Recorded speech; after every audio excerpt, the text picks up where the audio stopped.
হরে কৃষ্ণ। আচ্ছা, আপনার কাছে জানতে চাই শ্রাবণ মাসের শেষ একাদশীর নাম কি, আর এই একাদশী কবে পালন করতে হবে? প্রভুজি, শ্রাবণ মাসের শেষ একাদশী বা শ্রাবণ মাসের শুক্লপক্ষের একাদশীর নাম হলো পবিত্রারোপিণী একাদশী।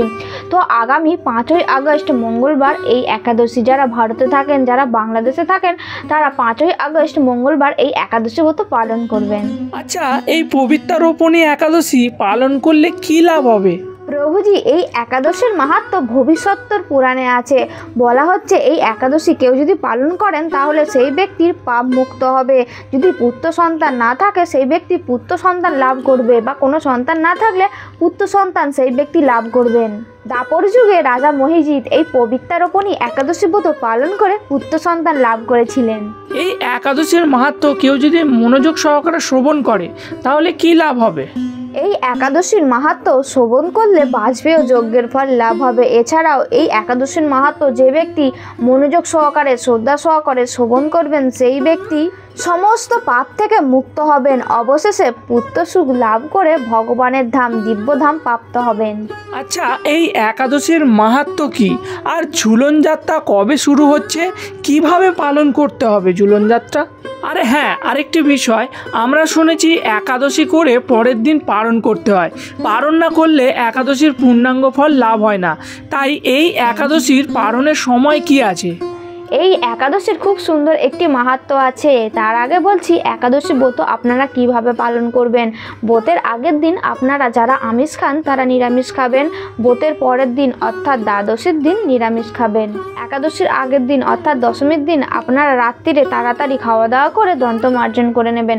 একাদশীর দিন ভোরবেলা ব্রহ্ম মুহূর্তে উঠে স্নান টান করে শুদ্ধ বস্ত্র পরিধান করে তিলক আচমন করে মঙ্গল আরতি করবেন, বা যে যেভাবে ভগবানের সেবা পূজা করবেন। ভগবানের নাম বেশি বেশি করে জপ করবেন, শাস্ত্রগ্রন্থ পাঠ করবেন, অধ্যয়ন করবেন, ভগবানের নাম শ্রবণ করবেন, কীর্তন করবেন, ভগবানের চরণে তুলসী পত্র পুষ্প নিবেদন করবেন, তুলসী আরতি করবেন, তুলসী পরিক্রমা করবেন। আপনারা চাইলে ভগবানকে এই দিন প্রদীপ নিবেদন করতে পারেন। ভগবানকে অবশ্যই কিন্তু প্রণাম করবেন, আর এই দিন পঞ্চশস্য গ্রহণ করবেন না।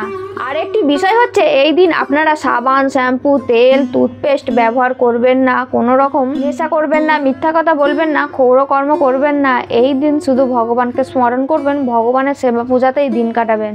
তাহলে আপনারা ভাবছেন এই দিন আমরা কি খাবো। এই দিন আপনারা আলু, পেঁপে, কলা, কুমড়ো, মিষ্টি আলু, এইসব সবজি, সূর্যমুখী তেল বা ঘি দিয়ে, সিন্দুক লবণ দিয়ে সবজি বানিয়ে খেতে পারেন। আর বড়দানা সাবু খেতে পারেন, বাদাম খেতে পারেন। আপনারা যে কোনো ফল বা দুধ খেতে পারেন, তবে সর্ষের তেল দিয়ে যে দুধ দহন করা হয়েছে সেই দুধ গ্রহণ করবেন না। তো চলুন এখন শুরু করছি পবিত্রারোপিণী একাদশীর মাহাত্ম্য। একদিন মহারাজ যুধিষ্ঠির ভগবান শ্রীকৃষ্ণকে জিজ্ঞাসা করলেন, হে প্রভু, শ্রাবণ মাসের শুক্লপক্ষের একাদশীর নাম কি, তা কৃপা করে আমাকে বলুন। তখন ভগবান শ্রীকৃষ্ণ বললেন, হে মহারাজ, এখন আমি সেই পবিত্র ব্রত মাহাত্ম্য বর্ণনা করছি। মনোযোগ সহকারে তা শ্রবণ করুন, যা শোনা মাত্রেই বাজপেয় যজ্ঞের ফল লাভ হয়। তাহলে আপনারা বুঝতে পারছেন তো কতই না মনোযোগ সহকারে এই মাহাত্ম্যটি শ্রবণ করতে হবে। তাহলে কিন্তু আমরা বাজপেয় যজ্ঞ অর্থাৎ এরকম একটা মহান যজ্ঞের ফল লাভ করতে পারবো। প্রাচীনকালে দাপর যুগের শুরুতে মহিজিৎ নামে এক বিখ্যাত রাজা ছিলেন। তিনি মাহিষ্মতি নগরে রাজত্ব করতেন। কিন্তু দুঃখের বিষয় এই যে তার মনে বিন্দুমাত্র সুখ শান্তি ছিল না, কেননা তিনি ছিলেন অপুত্রক। সেই রাজার পুত্র ছিল না।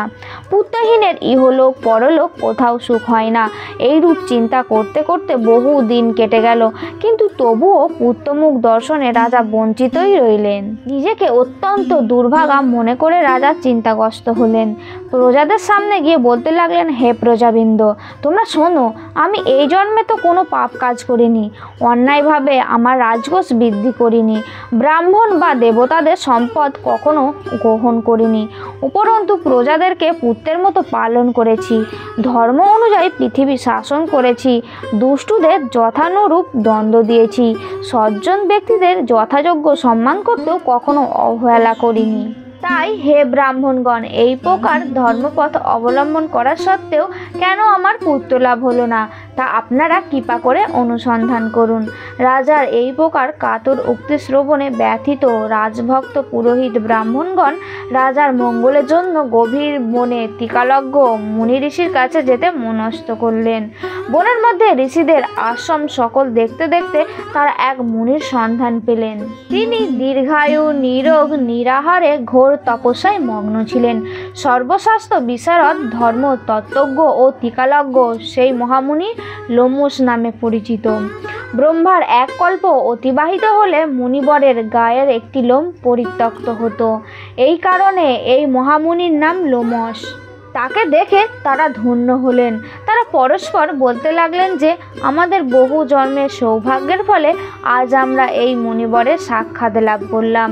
তারপর ঋষিবর তাদের সম্বোধন করে বললেন, কি কারণে আপনারা এখানে এসেছেন এবং কেনই বা আমার এত প্রশংসা করছেন তা স্পষ্ট করে বলুন। আপনাদের যাতে মঙ্গল হয় আমি নিশ্চয়ই তার চেষ্টা করব। তখন ব্রাহ্মণেরা বললেন, হে ঋষিবর, আমরা যে উদ্দেশ্যে এখানে এসেছি আপনি তা কৃপা করে শুনুন। এই পৃথিবীতে আপনার মতো শ্রেষ্ঠ ব্যক্তি আর কোথাও নেই। মহিজিৎ নামে এক রাজা নিঃসন্তান হওয়ায় অতি দুঃখে দিন যাপন করছেন। আমরা তার প্রজা। তিনি আমাদেরকে পুত্রের মতো পালন করেন, কিন্তু তিনি পুত্রহীন বলে আমরাও সবাই মর্মাহত। তার দুঃখ দূর করতে আমরা এই বনে প্রবেশ করেছি। হে ব্রাহ্মণ শ্রেষ্ঠ, রাজা যাতে পুত্রের মুখ দর্শন করতে পারেন কৃপা করে তার কোনো উপায় আমাদের বলুন। তাদের কথা শুনে মুনিবর ধ্যানমগ্ন হলেন। কিছু সময় পরে রাজার পূর্বজন্ম বৃত্তান্ত বলতে লাগলেন। বললেন যে এই রাজা পূর্বজন্মে এক দরিদ্র বৈশ্য ছিলেন। একবার তিনি একটি অন্যায় কার্য করে ফেলেন। ব্যবসা করার জন্য তিনি এক গ্রাম থেকে অন্য গ্রামে যাতায়াত করতেন। এক সময় জ্যৈষ্ঠ মাসের শুক্লপক্ষের দশমীর দিনে কোথাও যাওয়ার পথে তিনি অত্যন্ত তৃষ্ণার্ত হয়ে পড়েন। গ্রাম প্রান্তে একটি জলাশয় তিনি দেখতে পান। সেখানে জলপানের জন্য যান। একটি গাভী ও তার বাছুর সেখানে জলপান করছিল। তাদেরকে তাড়িয়ে দিয়ে তিনি নিজেই জলপান করতে লাগলেন। এই পাপ কর্মের ফলে তিনি পুত্রসুখে বঞ্চিত হয়েছেন, কিন্তু পূর্বজন্মের কোনো পুণ্যের ফলে তিনি এরকম নিষ্কণ্টক রাজ্য লাভ করেছেন। হে মুনিবর, শাস্ত্রে আছে যে পুণ্য দ্বারা পাপ ক্ষয় হয়। তাই আপনি এমন একটি পুণ্যব্রতের উপদেশ করুন যাতে তার প্রারব্ধ পাপ দূর হয় এবং আপনার অনুগ্রহে তিনি পুত্র সন্তান লাভ করতে পারেন। তখন লোমশ মুনি বললেন, শ্রাবণ মাসের শুক্লপক্ষের পবিত্রা রোপণী একাদশী ব্রত অভীষ্ট ফল প্রদান করেন। আপনারা যথাবিধি তা সকলে পালন করুন। লোমশ মুনির উপদেশ শুনে আনন্দ চিত্তে গৃহে প্রত্যাবর্তন করে তারা রাজাকে সে সকল কথা জানালেন। তারপর সকলে মিলে মুনির নির্দেশ অনুসারে ব্রত পালন করলেন। তাদের সকলের পুণ্যফল রাজাকে প্রদান করলেন। সেই পুণ্য প্রভাবে রাজমহিষী গর্ভবতী হলেন। উপযুক্ত সময়ে বলিষ্ঠ সর্বাঙ্গ সুন্দর এক পুত্র সন্তানের জন্মদান করলেন। ভবিষ্যত্তর পুরাণে এই মাহাত্ম্য বর্ণিত হয়েছে। এই ব্রত মাহাত্ম্য যিনি পাঠ বা শ্রবণ করবেন তিনি সমস্ত পাপ থেকে মুক্ত হবেন এবং পুত্র সুখ ভোগ করে অবশেষে দিব্যধাম প্রাপ্ত হবেন। তো এই হলো পবিত্রা রোপণী একাদশীর মাহাত্ম্য। যারা এই একাদশী ব্রত পালন করবেন ব্রতের পরের দিন অবশ্যই কিন্তু পালন করবেন। পশ্চিমবঙ্গের পালনের সময় হলো ভোর 5টা 10 থেকে 9টা 29। বাংলাদেশের পালনের সময় হচ্ছে ভোর 5টা 36 থেকে 9টা 46। ভুবনেশ্বর ভোর 5টা 23 থেকে 9টা 42। পাটনা ভোর 5টা 18 থেকে 9টা 43। কাঠমান্ডু ভোর 5টা 29 থেকে 9টা 56। চেন্নাই ভোর 5টা 55 থেকে 10টা 8। নাগপুর ভোর 5টা 49 থেকে 10টা 9। বৃন্দাবন ভোর 5টা 45 থেকে 10টা 11। দিল্লি ভোর 5টা 45 থেকে 10টা 13। হায়দ্রাবাদ ভোর 5টা 56 থেকে 10টা 13। ত্রিবান্দম ভোর 6টা 14 থেকে 10টা 23। কলম্বো ভোর 6টা 4 থেকে 10টা 12। ব্যাঙ্গালোর ভোর 6টা 6 থেকে 10টা 18। মুম্বাই ভোর 6টা 17 থেকে 10টা 35। আহমেদাবাদ ভোর 6টা 12 থেকে 10টা 34। উধমপুর ভোর 5টা 46 থেকে 10টা 18। এবার আপনাদেরকে বলবো ঝুলন যাত্রা সম্পর্কে। ঝুলন যাত্রা শুরু হচ্ছে পবিত্রা রোপণী একাদশীর দিন অর্থাৎ 5ই আগস্ট, আর ঝুলন যাত্রা সমাপ্ত হবে 9ই আগস্ট শনিবার। এই দিনগুলিতে আপনারা বিভিন্ন ধরনের ফুল পত্র দিয়ে সুন্দর করে দোলা সাজিয়ে ভগবানকে দোল দেবেন। শাস্ত্রে বলা হয়েছে ঝুলন যাত্রায় যিনি অংশগ্রহণ করেন, যিনি ভগবানকে দোল প্রদান করেন, সেই ব্যক্তি ভগবানের বিশেষ কৃপা লাভ করেন ভগবত ধাম প্রাপ্ত হন মৃত্যুর পর। আবার বলা হয়েছে যদি কেউ নিমেষকাল পর্যন্ত ভগবানের ঝুলন যাত্রা দর্শন করেন বা দোল প্রদান করেন, সেই ব্যক্তি সহস্র যজ্ঞের ফল লাভ করেন, সেই ব্যক্তির আর পুনর্জন্ম হয় না। তো আপনারা মন্দিরে ঝুলন যাত্রায় অংশগ্রহণ করতে পারেন বা বাড়িতেই তোলা সাজিয়ে সুন্দর করে ফুল দিয়ে পত্র দিয়ে সাজিয়ে ভগবান রাধা মাধবকে বসিয়ে দোল দেবেন।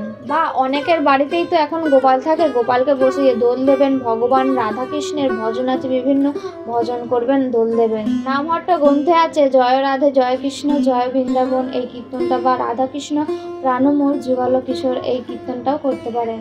ভিডিওতে অবশ্যই কিন্তু লাইক করবেন, কিছু জানা থাকলে কমেন্ট করবেন, আর এরকম ধরনের ভিডিও পাওয়ার জন্য চ্যানেলটিকে সাবস্ক্রাইব করবেন। অবশ্যই কিন্তু ভিডিওটিকে শেয়ার করবেন, এত সুন্দর ভিডিও সকলের কাছে পৌঁছে দিন, যাতে সকলেই এই দিনগুলি সম্পর্কে জানতে পারে বা এই দিনগুলি পালন করতে পারে। ভালো থাকবেন, সুস্থ থাকবেন। হরে কৃষ্ণ।